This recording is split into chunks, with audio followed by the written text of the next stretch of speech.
My name is Sourav and I'll be speaking about music basically, the ragas that are played in India. So one question that I want to ask everyone here is, how many of us like old music better than new music? How many of us believe that old music has better charm than new music? Please raise your hand. And how many of us believe that new music is better than old music, contemporary music is better than old music? Please raise your hand. What about others? Okay, they are confused basically. Okay, not an issue. If you go by simple graphs, then is there a chalk? Yeah. If you go simply by graph, then old music had this pattern. This pattern. That is, they are soothing to our ears. That's why they are long living.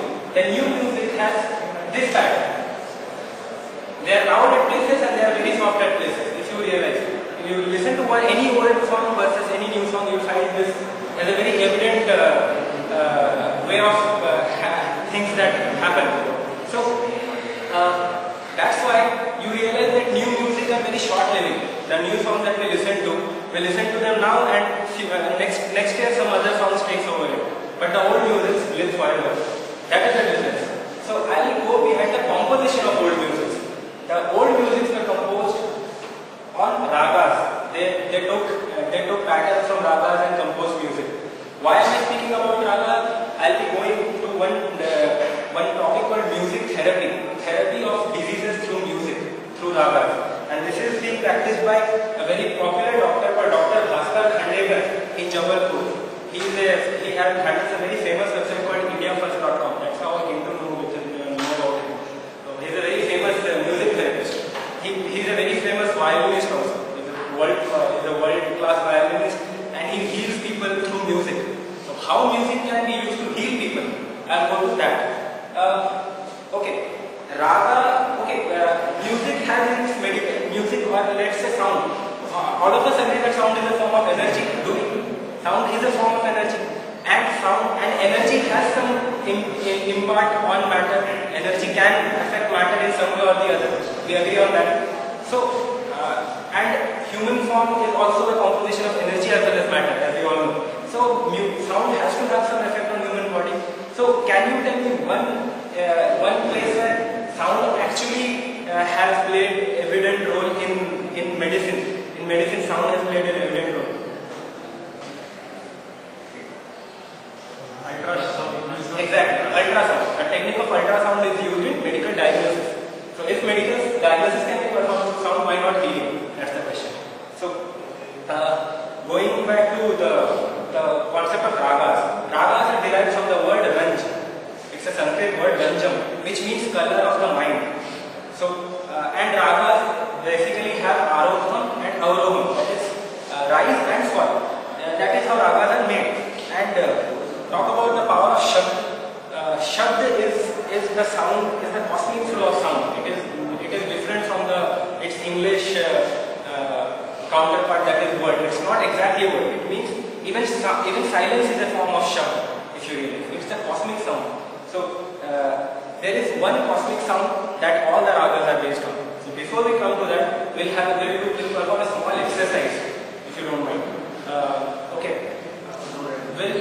All of you, please close your eyes and sit in your relaxed position. Drop everything that you have in your hand, and please close your eyes and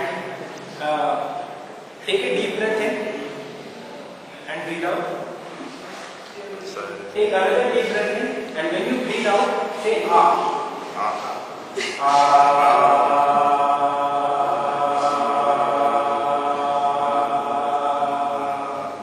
Do it once again.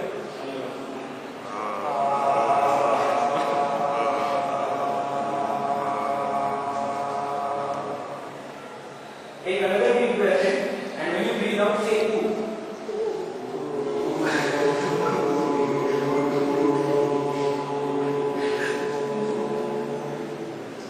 And the third time you breathe out, you say ma. That's the sound ma.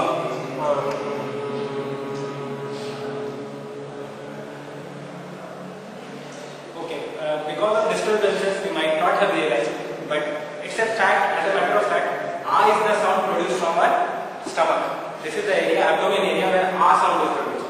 The U sound is produced from our chest, and the M sound is produced from our head. A is derivative of Brahma. Brahma is the A is the shabd of Brahma, and Brahma is responsible for creation. You realize this is the area where creation occurs. The baby is nurtured there in the mother's womb. All the creative work all the creation of human being happens in your abdominal region. U is the sound of Vishnu, and Vishnu is responsible for managing things. Okay, and this is the place where everything in our human body gets managed.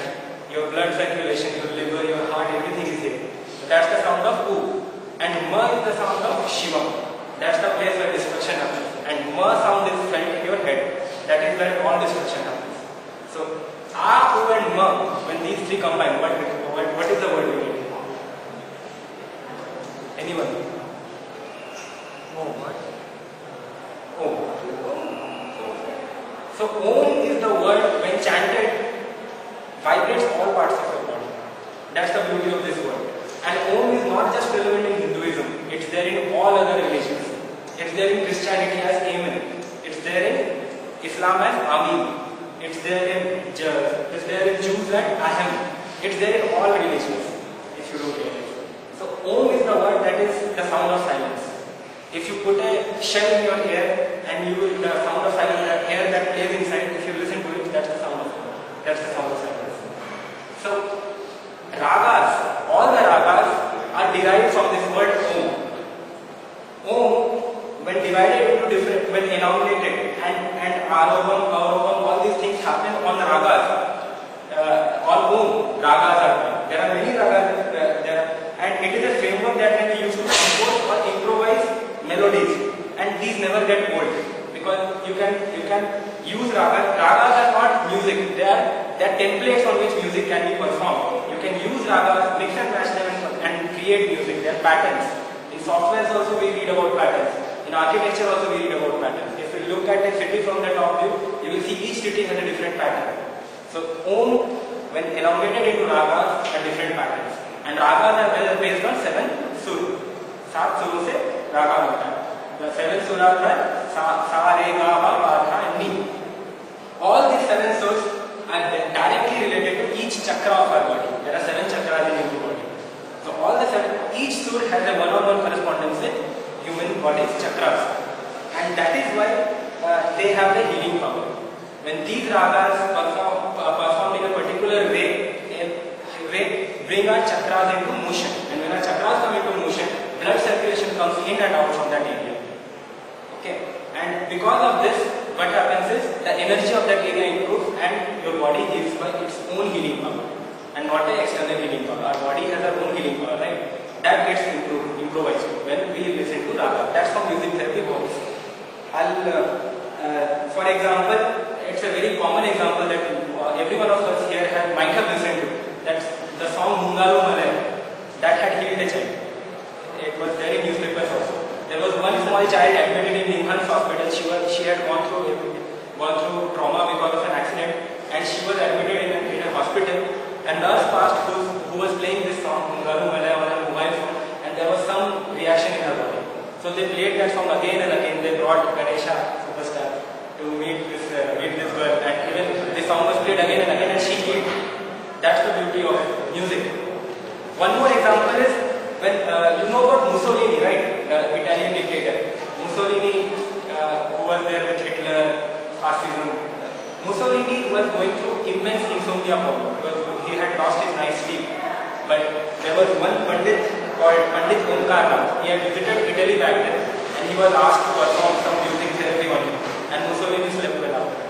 So that is one other example of raga, of music, the healing therapy of music.